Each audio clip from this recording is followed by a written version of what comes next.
Perkenalkan, nama saya Nila Yulia dengan NIM 121 21053. Di sini saya akan menjelaskan pengertian kalimat efektif. Kalimat sendiri itu adalah rangkaian kata yang bisa berdiri sendiri dan menyatakan makna yang lengkap. Sedangkan pengertian efektif dalam kalimat adalah ketepatan penggunaan kalimat dan ragam bahasa tertentu dalam situasi kebahasaan tertentu pula. Ada beberapa definisi kalimat efektif menurut beberapa ahli bahasa. Menurut Arifin 1989, kalimat efektif adalah kalimat yang memenuhi kriteria jelas sesuai dengan kaidah, ringkas, dan enak dibaca. Menurut Al-Qaeda, Arsyad dan Ridwan 2001, kalimat efektif adalah kalimat yang benar dan jelas sehingga dengan mudah dipahami orang lain secara tepat. Jadi, dapat disimpulkan bahwa kalimat efektif ialah kalimat yang memiliki kemampuan untuk menimbulkan kembali gagasan-gagasan pada pikiran pembaca atau penulis. Kalimat dikatakan efektif apabila berhasil menyampaikan pesan, gagasan, perasaan, maupun pemberitahuan sesuai dengan maksud si pembicara atau penulis. Bismillahirrahmanirrahim. Perkenalkan, nama saya Ratna Lisna Permana. Di sini saya akan menjelaskan atau memaparkan materi tentang ciri-ciri kalimat efektif atau syarat kalimat efektif. Kalimat efektif itu harus memenuhi paling tidak 6 syarat. Yang pertama yaitu kesatuan. Kesatuan adalah terdapatnya satu ide pokok dalam sebuah kalimat. Dengan satu ide, kalimatnya boleh pendek atau panjang, mengagukan lebih dari satu unsur pilihan, bahkan dapat mempertentangkan unsur pilihan yang satu dan yang lainnya, asalkan ide atau gagasan kalimatnya itu satu. Artinya, dalam setiap kalimat hanya ada satu maksud utama penulis atau pembicara, dan maksud itu harus dapat dikenali atau dipahami oleh pendengar atau pembaca. Contoh kalimat yang tidak jelas kesatuan gagasannya yaitu pembangunan gedung sekolah baru pihak yayasan dibantu oleh bank yang memberikan kredit. Nah, di situ terdapat subjek ganda dalam satu kalimat. Dan yang kedua, contoh kalimat yang jelas kesatuan gagasannya. Pihak yayasan dibantu oleh bank yang memberi kredit membangun gedung sekolah baru. Dan yang kedua yaitu kepaduan atau koherensi. Kepaduan atau koherensi adalah terjadinya hubungan yang padu antara unsur pembentukan kalimat. Yang termasuk unsur pembentukan kalimat yaitu frasa, klausa, fakta, tanda baca, dan fungsi sintaksis atau SPO pel K. Contoh kalimat yang unsurnya tidak koheren. Kepada setiap pengemudi mobil harus memiliki surat izin mengemudi. Nah, di situ tidak mempunyai subjek atau subjeknya itu tidak jelas. Dan contoh kalimat yang unsurnya koheren. Setiap pengemudi mobil harus memiliki surat izin mengemudi. Dan yang ketiga yaitu keparalelan atau kesejajaran, yaitu terdapatnya unsur-unsur yang sama derajatnya, sama pola atau susunan kata dan frasa yang dipakai di dalam kalimat. Umpamanya, dalam sebuah perincian, jika kalimat yang pertama unsurnya menggunakan verba, unsur keduanya juga menggunakan verba, dan seterusnya juga menggunakan verba. Jika unsur pertama berbentuk nomina, unsur keduanya juga harus nomina, dan seterusnya juga harus berbentuk nomina. Contohnya, kesejajaran yang salah. Kegiatan di perpustakaan meliputi pembelian buku, membuat katalog, dan buku-buku diberi label.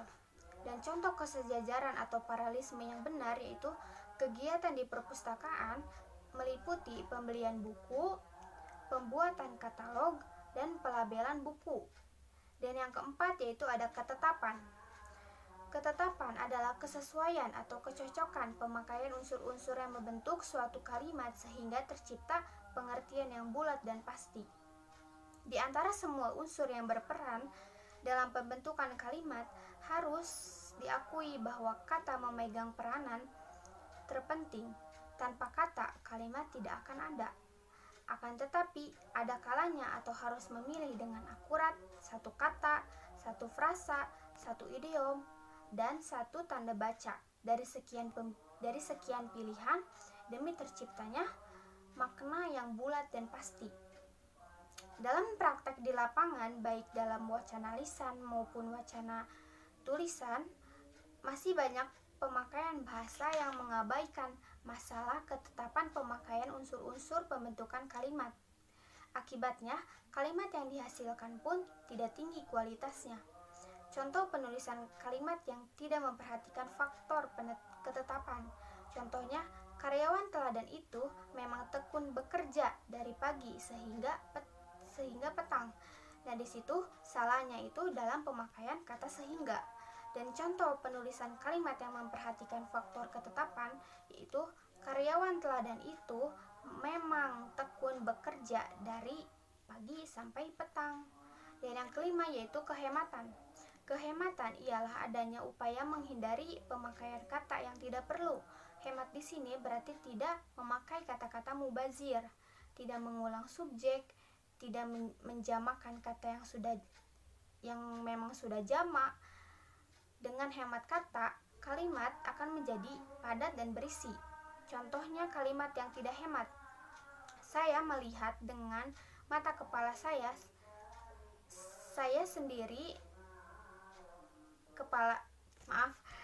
melihat dengan mata kepala saya sendiri mahasiswa itu belajar sepanjang hari dari pagi sampai sore. Nah, contoh kalimat yang hemat kata yaitu contohnya saya melihat mahasiswa itu belajar seharian. Jadi padat dan berisi. Terus yang keenam yaitu ada kelogisan.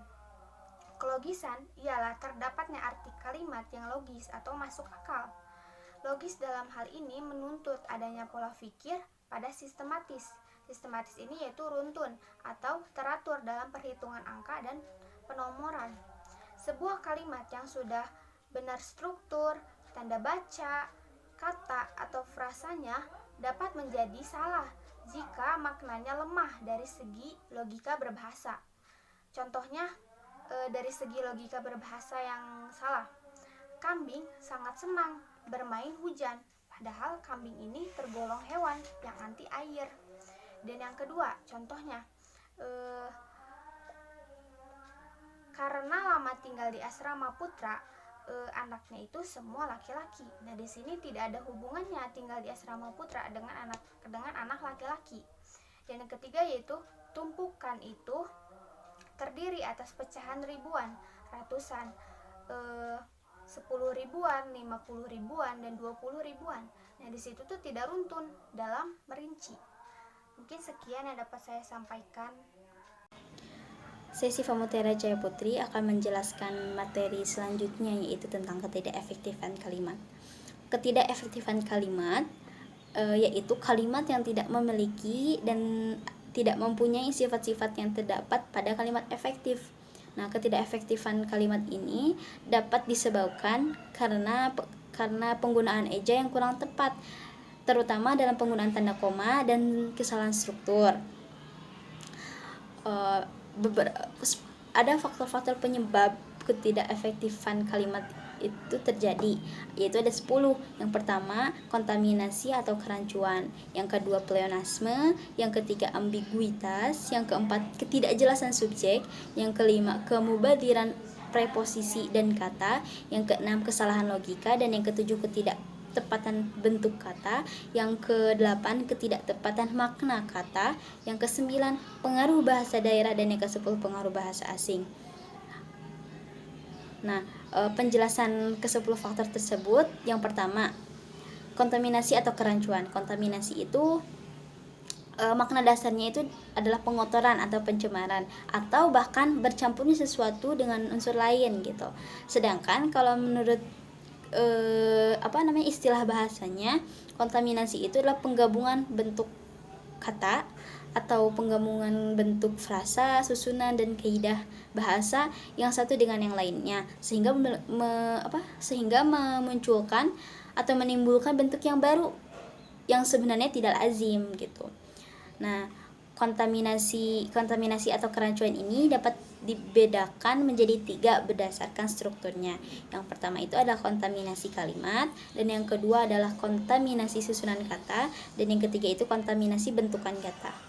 Lalu faktor penyebab ketidakefektifan kalimat yang kedua adalah pleonasme.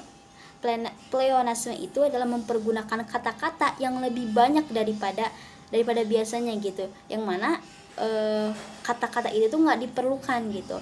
Contohnya kayak dia turun ke bawah gitu. Bahkan kenapa kalimat ini memiliki unsur pleonasme gitu, soalnya kan namanya turun itu pasti ke bawah gitu. Jadi kalau misalnya mau menjelaskan juga nggak usah pakai ke bawah gitu, dia turun aja sudah jelas, karena turun itu pasti ke bawah, gak mungkin turun itu ke atas gitu. Itu contoh yang pleonasme. Nah, lalu yang ketiga adalah ambiguitas. Apa itu ambiguitas? Ambiguitas itu adalah kalimat yang memiliki arti ganda gitu. Contohnya ada contoh kalimat ambiguitas. Orang malas lewat di sana gitu. Nah, orang malas lewat di sana itu ada maksud atau makna ganda ya. Yang pertama misalnya orang lewat di sana itu orang-orang malas lewat jalan sana gitu. Atau yang kedua hanya orang malas saja yang lewat di sana gitu. Lalu faktor penyebab tidak efektifan selanjutnya akan dijelaskan oleh pemateri berikutnya. Waktu dan tempat dipersilahkan. Baik, di sini saya akan melanjutkan faktor penyebab ketidakefektifan kalimat. Untuk faktor penyebab ketidakefektifan kalimat yang keempat itu ketidakjelasan unsur inti kalimat. Suatu kalimat yang baik memang harus mengandung unsur yang lengkap. Dalam hal ini, kelengkapan unsur-unsur kalimat sekurang-kurangnya mengenai 2 hal. Yang pertama subjek, yang kedua predikat. Untuk contohnya itu, pembangunan itu menyejahterakan masyarakat. Pembangunan itu subjek, menyejahterakannya predikat, masyarakatnya objek. Untuk faktor penyebab kelima itu kemubaziran preposisi dan kata. Ketidakefektifan suatu kalimat sering disebabkan oleh pemakaian kata depan atau preposisi yang tidak perlu. Kata depan dari misalnya, pemakaian kata depan dari dipengaruhi oleh bahasa Belanda. Bahasa Belanda yang banyak muncul sebagai berikut. Untuk yang pertama, anak dari Pak Bagus menjadi polisi. Untuk yang kedua, kaki dari meja itu patah. Berdasarkan struktur bahasa Indonesia yang baik dan benar itu, untuk yang pertama, anak Pak Bagus menjadi polisi. Untuk yang kedua, kaki meja itu patah. Untuk faktor penyebab yang keenam itu kesalahan nalar. Nalar menentukan apakah kalimat yang kita tuturkan itu kalimat logis atau tidak. Nalar ialah aktivitas yang memungkinkan seseorang berpikiran logis. Pikiran logis ini adalah pikiran yang masuk ke dalam diterima dengan baik.